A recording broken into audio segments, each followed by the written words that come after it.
Subscribe कीजिए हमारे channel और प्रेस करें बेल आइकन और पाए हर वीडियो को देखने का मौका सबसे पहले। इन बातों को अर्जन रचाना पड़ेगा। आपने जब भक्ति करना चाहते हो, यदि स्टूडेंट बनना चाहते हो, भक्त बनना चाहते हो, तो ये बकवाद छोड़नी पड़ेंगी, तब यह भक्ति सफल होगी, ना तो बेसिक बात बना। सील संतोष विवेक विचारो दूर करो जुल्माने नो, और यह दुनिया दा जीवन जूठा तुम भूल गए मर जाने ने।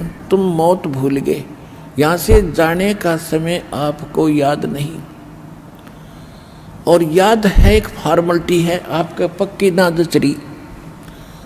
और जब तक ये याद नहीं आवेगी, जब तक यह पक्की नहीं जचेगी, तब तक हम केवल एक औपचारिकता करते हैं और बुराइयों से डर नहीं सकते। जब तक हमें पक्का विश्वास ना होगा कि हम सचमुच मृत्यु होगी। अब वो कैसे होता है विश्वास? एक समय एक व्यक्ति एक संत के पास जाता था और उसका शिष्य भी बन गया था, और वो संत पतले दुबले से रहते थे, कोई ज़्यादा विशेष जैसे फल रखा है वो कम में खाया करते, और दूध होता था। वो शिष्य जाता था, उसको कहता था कि गुरुजी, जैसे कभी कभी जाता था हम 10-5 दिन महीने में, कि महाराज जी आप तो बहुत पतले दुबले हो, कुछ खाते पीते नहीं। तो महाराज जी कहने लगा, भाई मेरे को मौत दिखाई दी है बेटा, इसलिए मैंने अच्छा ना लगता कि महाराज जी कब मृत्यु होगी, कब है आपका यहाँ से जाना होगा, कि अभी तो 40 साल रह रहे हैं। 40 वर्ष रहते हैं, फिर क्यों चिंता करते हो, ले तो एक दिन सब नहीं तो मरना है। तो उसने कई बार ये बातें कह दी, आप साधु संत होकर ऐसे डरते हो, ये तो सभी ने मरना, इससे भी क्या डर। एक दिन क्या हुआ, वो संत कहने लगा कि भाई दिखाइए तेरा हाथ रहे। उसने हाथ देख कर बता दिया कि भाई बेटा तू तो 7 दिन का मेहमान है, 7वें दिन तेरी मृत्यु हो जाएगी बेटा, है तो बहुत थोड़ा उम्र तेरी तो रहे। कि सचमुच महाराज? कहा भाई कथी, ये तो तेरा लेख बतावे है। जब वह उठ लिया, जाड़ी बंद होगी उसकी, घर आ गया, नोट धीरे धीरे कर कर खाट पर लेट गया, चारपाई पर। घर वाले कहने लगे क्या हो गया? बोल रहे नहीं, बताओ तो क्या हो गया? कि मैं तो 7 दिन का मेहमान हूँ। वो कहने लगे कैसे, क्या बात हुई? कि महाराज जी ने बताया है। और वो संत के काफ़ी प्रसिद्धि थी कि वो जो कहते सच्ची होती है। तो सारे घर वाले भी रोन पीटन लग गए और रिश्तेदार मिलने के लिए आने लग गए। 7 दिन में सूख का काटा हो गया, ना कि मैं खाया जा। रोटी खा ले, कोई ना खाई जाती, मुश्किल से एक टूक खावा लौट जा, जब मैं 7वें दिन मरूंगा। अब महात्मा फिर पहुंचे 7वें दिन, जब अंतिम दिन गणे था, आज तो क्या बात, क्यों सूख लिया, कति खाना पीना पे छूट गया, वो मर लिया होता है। महात्मा जी गए, सब गांव घर वाले भी कहने लगे महाराज बड़ी अच्छी बात होगी, आप भी आगे, अंतिम समय आपके दर्शन कर लेगा आपका भक्त। ये तो बहुत बुरी बनी, इसके साथ छोटे छोटे बच्चे हैं, अब क्या होगा। गुरुजी आए, लोटा लोटा देखे, अरे बेटा बहुत कमज़ोर हो गया तू तय। महाराज जी बोले बेटा बहुत कमज़ोर हो गया, कि मैं खाता पीता नहीं जी, कुछ भी ना अच्छा लगता, कुछ भी ना लगता, मैंने तो सब पराया पराया दिखा, अपना महसूस नहीं हो रहा। तो संत बैठ के उसने कहा बेटा देखो कितना समय हो रहा है, आज कब मरेगा तू? आके देख लो जी, देख लो, वैसे देख लो। देख के महाराज जी बोले अरे भाई बेटा मेरे तक कैलकुलेशन में गड़बड़ रहेगी, 7 दिन नहीं, ये तो 70 वर्ष की उम्र है, अभी तो 30 वर्ष का बेटा, 40 वर्ष रह रही है। अक्सर मुझे एक बार फिर देखियो एक बार। कहा बेटा सच्ची है तो 70 साल जीवेगा।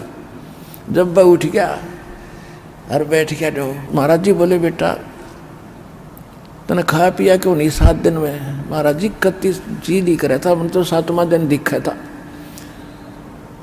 तो बेटा मुझे वो जो 40 वर्ष मेरे शेष रहते हैं, वो 40 दिन मैंने ऐसे दिखा जैसे तने यूं भी दिखा।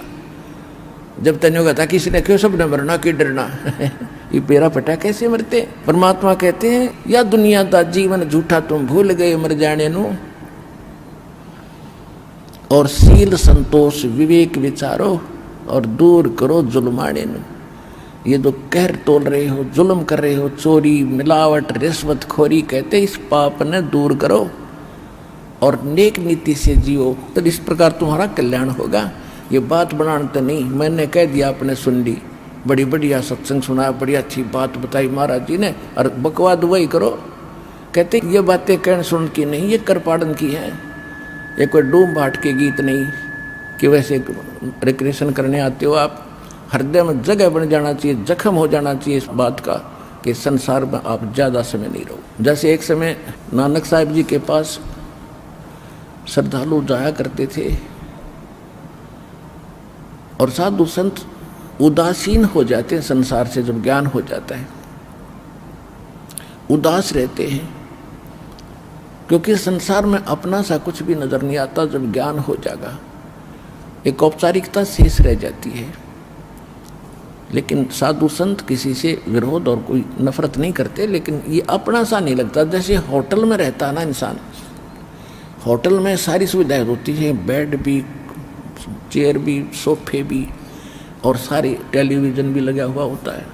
तो वो उसको पता है कि मेरा नहीं है, जब तक मैं हूँ यहाँ तब तक इससे हमने केवल इसका उपयोग कर सकते हैं। तो यहाँ परमात्मा भी कहते हैं ये काया तेरी है नहीं, ये माया कहाँ से हो जिसने तू अपना मानने बैठा। ये काया तेरी है नहीं, माया कहाँ से हो।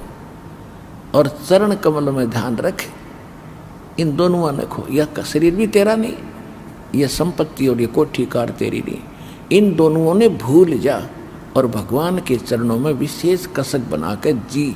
और जब तक इस होटल में है अपना ठीक है, इनका उपयोग कर। कार है, कोठी है, मकान है, जो कुछ भी रहे, लेकिन रह ऐसे जैसे होटल में रहते। और ये होटल है तेरे, आज समझ में आ जाओ, चाहे और कुछ दिनों के बाद आ जाएगी।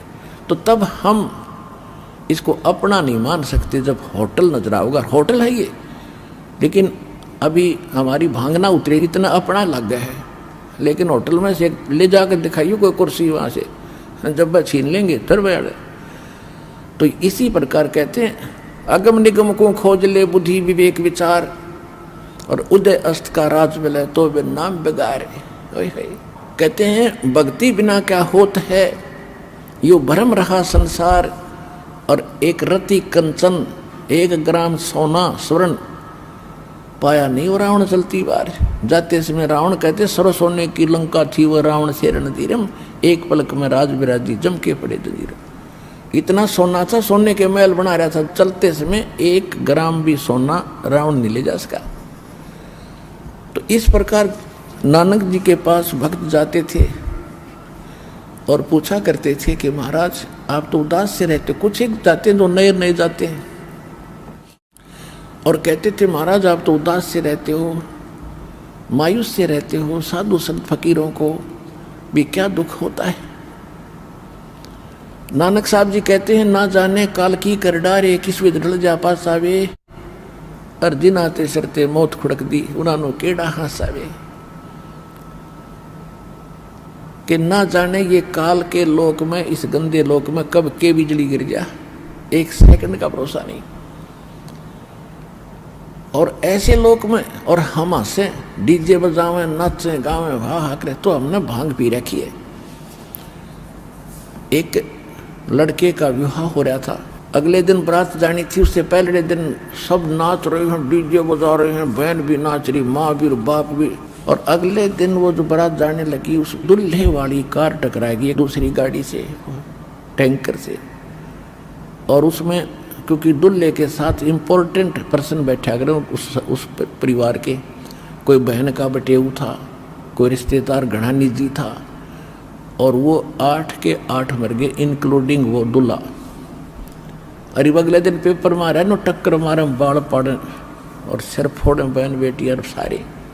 अब चाट ले उस डीजे ने, बजा लो डीजे। तो पुण्यात्माओं इन बातों को हृदय में रचाना पड़ेगा। आपने जब भक्ति करना चाहते हो, यदि स्टूडेंट बनना चाहते हो, भक्त बनना चाहते हो, तो ये बकवाद छोड़नी पड़ेंगी, तब यह भक्ति सफल होगी। ना तो बेसिक बात बनाओ, ठीक है, जिसा करोगे वैसा आपने मिल जरूर जाएगा।